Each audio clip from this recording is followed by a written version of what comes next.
one word to describe Sacramento, I don't know if I can do it in one word. I mean, it's so beautiful, and it feels like around every corner is just another work of art. And there's such a community here. No matter what you're into, you can find a community that will embrace you for real. Maybe that's it. Maybe it's the people, because the people here are special.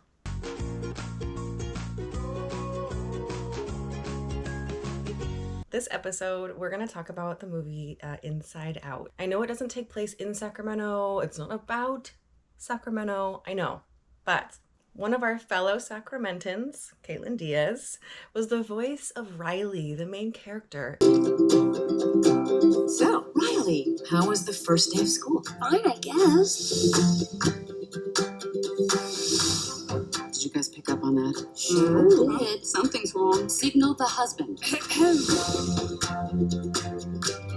Uh-oh, she's looking at us. What did she say? Oh, sorry, sir. No one was listening. Is it garbage night? We left the toilet seat up. What is it, woman? What?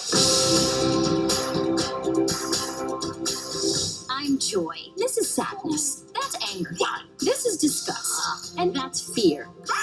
We're Riley's emotions. These are Riley's memories. They're mostly happy, you'll notice, not to brag. I wanted to maybe hold one. What happened? Sadness? She did something to the memory. Is everything okay? I don't know. Take it back, Joy. Great. Joy, no, wait. The core memories. Can I say that curse word now? I reached out to Kaitlyn so many times, like an embarrassing amount of times. Unfortunately, she's been so busy working, which is a great thing, but she just wasn't able to interview with us this time. Hopefully in the future, if she's available, I'd love to still talk to her and see what it was like going from Sacramento to Hollywood. I decided to interview my friend Fred because he's been involved in theater and performing for a long time, so he knows what it's like to be an actor. He also knows what it's like to be a consumer, a happy consumer of Pixar movies, especially with his kids. You know, he knows this movie, he's seen it 100 times, just like me, and he just seemed like the perfect friend to talk to and really dive into what this movie's about. Hello, I'm Fred. Fred Fulkerson, resident of Sacramento. I wasn't born here, but I lived here most of my life, I'd say, through middle school, high school, and I even went to Sacramento State. My longtime friend, Emily Jones, has been part of very fun film projects in her life for a while. I've been living out of Sacramento. As soon as I moved back, she propositioned me. I'm not gonna say that. She told me about her projects and asked me if I had any bandwidth to help her, which I happily said yes. When I was younger, kind of just wanted to get out. And then I got out and I realized, Sac's pretty sweet. If I were to describe Sacramento in one word, gosh, I mean, can I do a hyphenated word? Melting pot. Janky. I'd say busy. I would say unique. You just come in and I'm like sleeping here. In the rafters. Okay. Yeah, pull your mic in. It's in. Okay, great, me too. Okay, cheers. Cheers, friend.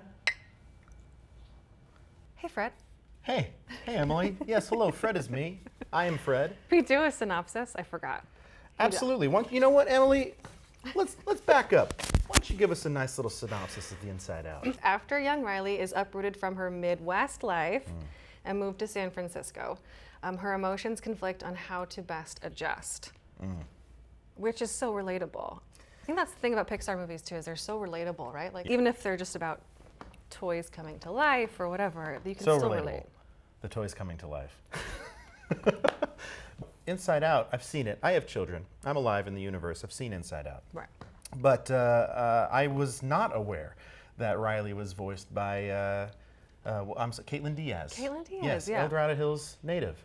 And it is kind of one of those stories that you think of that is wow, someone got out of here. Yeah, exactly. Did you know that this movie is actually rated 160 on the best movies of all time list? It doesn't surprise me. Yeah. There's some real serious topics that are dealt with in the movie, and they do so in a way that they're digestible by kids and adults. And maybe I'm surprised it's not higher in I agree. in that list. You know, although, man, we're talking about just against all film.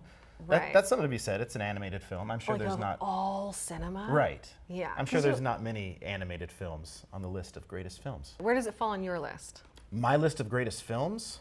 When I think of top 10 lists of films nowadays, it's got to include my kids because Right. I, of course, have my favorite movies. But if I want to be able to throw on something that will appease them and I will also enjoy, it usually sweet has spot. a Pixar banner on it. You know? And so, yeah, Inside Out is definitely up there. The music, the imagery, the story, which is so simple but has something that pretty much everybody has gone through at one time in their life. And Yeah, Pete Docter, who's the director of this movie, he was quoted saying that even though the story takes place in Riley's mind, she herself is just the setting, which I thought was interesting. Totally.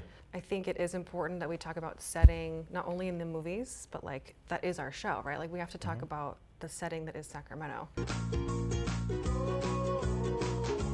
Fred and I went to the state fair in 2022 when we first started filming this show. We had a few mishaps along the way. Our plan was to go to the state fair, talk to people at the state fair, and just, you know, see if we could get a sense of what it was like to be there, what it means to Sacramentans, because it's such a historical event. Even though it's just sort of like this giant carnival, the state fair is such a staple for the culture in Sacramento. However, somebody forgot to bring extra money. So we had enough money to get in the parking lot, but we did not have enough money to buy tickets to get into the fair. So we stood outside of the exit and we just prayed, and we did the best we could to just sort of get the feel for the fair. Welcome to Heart Health Park. I've come to this fair a surprising number of times growing up in Sacramento, and it was always about having a corn dog. It is part of Sacramento, and you gotta get out for the California State Fair. How was the fair this year? Right. Sweet. It was hot though. It was hot. Well, that's part of it, you know. You enjoy the fair? Was it good? Did you have a corn dog? No? It's a mistake. I don't know if they get me. Because I don't ride the rides. My father scared me when I was very young. California State Fair, bringing you the same attractions you can expect from year to year. The Ferris wheel, yes. The corn dogs, yes. The funnel cakes, yes. Forgetting where you parked, obviously, yes. The notion of, you know, this is just picking up and moving to a new house. Of course, it's a big move, Midwest to California, San Francisco of all places. But, you know, at the time, at that age, it's an entire world being turned over. And anything and everything can change. You know, there's only a few times in our entire lives that we actually have the ability to kind of hit the reset button on like who we are. Right. And when you're, how old is Riley in this movie? 12. 12. When you're 12, you don't even realize that's what you're going through necessarily. But, you know, when you start middle school, you know, Yeah. kind of anytime you start at a new school at all, because you got no friends, you can kind of decide who you are within a certain parameter of the things you know. Sure. But yeah, feeling like your entire self is being stripped away because the things that identify you, your house, your friends, your hobbies, are all different immediately after just a quick little car ride. And for a kid too, I feel like that's such Yeah. a huge adjustment. But you're right, and like moving up and down California like we both have, I can relate. Again, I shouldn't say that anymore. It's relatable, we know. We know, get over it, Emily. I loved that the window of Riley's mind from the character's point of view, joy, sadness, fear, disgust, and anger, of course. I love that their window into the world was like a third eye almost. Yeah. It was just like an eye-shaped window, but it kind of felt like how you feel like there's this other, there's something going on. Like we all know what it's like to be inside of a mind. We don't know what it looks like, but we know what it is, right? That was something that was really cool, I thought, with the animation, how it was kept sort of generic enough that you could sort of populate your own ideas as far as the inside of the mind. Sure.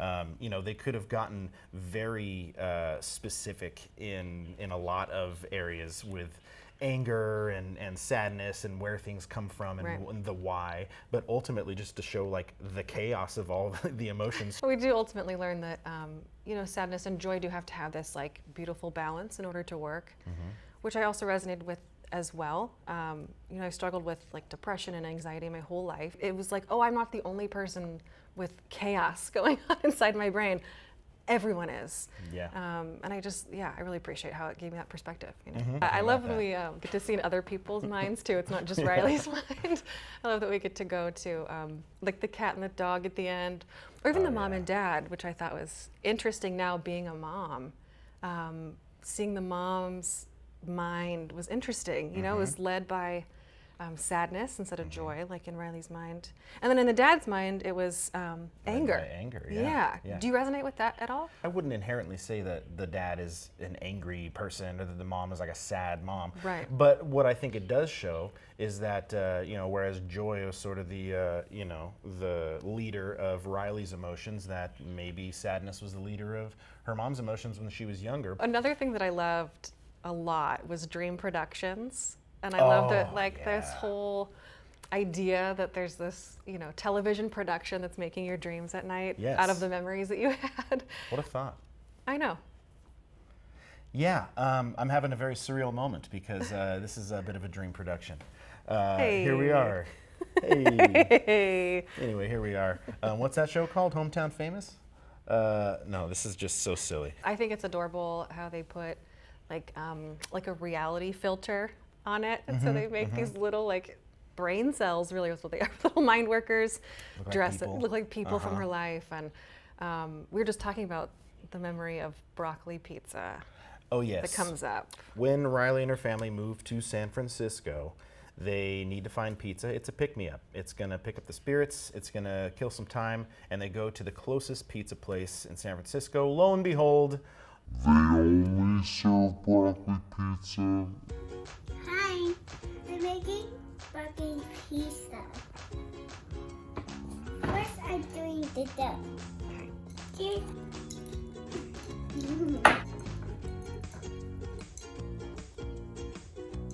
only stick and cook. But this is making this so big. Now I'm gonna do it. First, I'll do this. It's white sauce. Oh, take a little bit. Taste testing. Now I'm gonna do cheese. Big cheesy yum. Now white. Now I'm gonna do broccoli. I hate broccoli. Now this has to be more chili.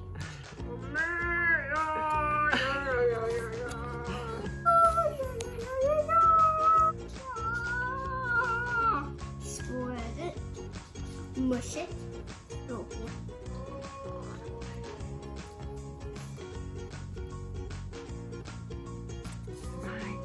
Bye.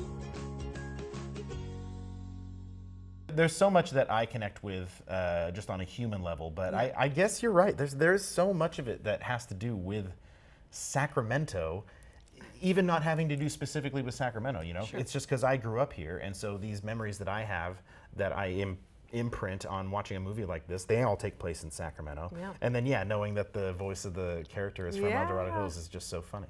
I do want to talk about the man we are in love with, who is the director, Pete Docter. His directorial debut was Toy Story. Okay. No big deal. Yeah. There's this moment, kind of towards the end of the movie, in her deepest fears, and it's down in like this dungeon kind of jail space. Yes. And I swear, I've seen this movie hundreds of times. I'm positive, confirm or deny. Let's hear it. Are the guards of the jail, of the deepest fears, Tom Hanks and Tim Allen? Confirmed, yes they are. Yes, I knew it. You heard it here first, Yeah. unless you went on IMDb. Don't check it. Like I do. Maybe Buzz and Woody made a little cameo for Pete Docter. They did. You know? Of course they did. Yeah, of course they did. Of course they did. Yeah. I mean, Thanks, guys. Did Tom Hanks or Tim Allen have a career before Toy Story? I don't think so. Got a lot to No, thank they him needed for. that cameo and Inside Out.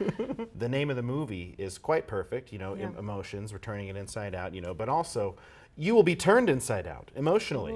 I think it'll make you confront some things. And, you know, I think we as adults get so wrapped around this idea that to understand the world around us and ourselves, that it's a really complicated, and not that it's not, you know, but that it's a really complicated, diverse, and expansive issue. Right. When watching a movie like Inside Out, you know, boiling things down to a fun animated simplicity kind of puts things in their boxes in a lot of ways, you know. I certainly recommend it, you know, maybe not as often as I watch it, but it hasn't gotten old. I will say this one last thing that I treasure about Inside Out, which is the relationship with, I guess, the whole story arc of Bing Bong. He comes in and rescues Joy and Sadness and kind of teaches them how to understand each other better, almost. Like, he is kind of one of those characters that helps the story. He does. Bing Bong takes the viewer, the collective viewer. But Bing Bong takes Joy and Sadness and the collective viewer on an adventure to save Riley's, I don't know, her past self that can be transported to her future self. Well, just her spark, right? Her joy, her spark for her life. joy, right? But it's something we were talking about before, is that, you know, this whole journey that Bing Bong goes on, Riley won't even ever know, because he is lost. He is lost to the memory jail, or whatever it is. The memory dump. The memory dump. That's just like, it's floated away, it's gone. But Joy knows. And so it's almost like, maybe I'm reaching here a little bit, but you know, our deepest, strongest, like, joy and sadness, you know, those core emotions might be pulling from experiences that we have when we're very, very little, to where we don't even know necessarily where these feelings specifically come from, but they've been around, they've been in there for that long. Yeah. Dang, I think I just made a fact just now. I think you just, like, gave yourself some therapy, which is really great. I'm a 2-star film critic Good now. for you. Congrats. Thanks. Thanks for being here. I just heard. I heard you were a big deal critic, and thank you for being on our show. Well, I'm real busy. Thank you for talking to me about Inside Out. My pleasure. Thanks for going inside out with me. Oh, that's better. I should have said that. Yeah. Hey, thanks for going inside out with us. Thanks for going Inside Out with us. Is it champagne time? By the way, did you notice that you cheers me, but you gave me no beverage to drink? Oh, man. I'm a great pantomime, though. I don't think anyone caught it. I did. I even swallowed air. That's it. I guess that's it. It's a wrap. Just like that. I don't know where the time went. Thanks for joining us. Yay! Thank you. Okay, so that was gonna be the end of the episode, but I got some news towards the end of filming that Fred, who was gonna be our correspondent, you know, go out on the field, do more pieces with the proper funding. However, he landed the job of his dreams and just couldn't participate in this silly little show of mine. Fred, we wish you well. Love you, buddy. But now it's time to find a new correspondent. I started the interview process and, well. This is so much fun. Oh, hello. Hi. Hi. Who are you? Well, my name is Sarah. Hi, Sarah. And this is my daughter, Eiley. Hi, Eiley. Okay, so who's interviewing for the job? Hi, thank you for joining us. We're here interviewing for the correspondent position, of course. I would like you to start with maybe something about your personality that would lend itself to this job. What are we doing? I am like the master at juggling things. Okay. Oh my god, oh my god, oh my god, oh my god, oh my god. Oh my god. What's going on? What is this all about? Thank you. This is the hometown famous, the interview for the correspondent job. Oh my god. Just bring me somebody great. No. Excuse me. Who are you? No. Who are you? Eiley. What are you doing here at my desk? This is what it's all come down to. Interviewing these people for what? I'm not prepared to talk about that right now. Okay, great. of it. Do you think you're a good fit for this job? I do not think I'm fit. Hi. Where's the bathroom? Ugh.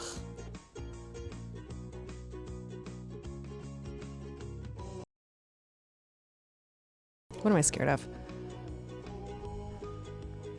Nothing. Just kidding.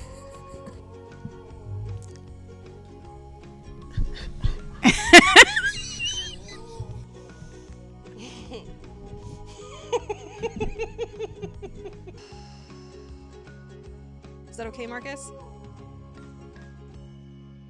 Can you hear me?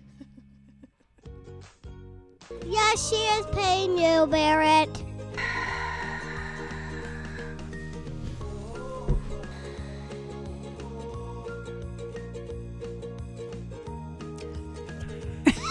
You're out of frame too.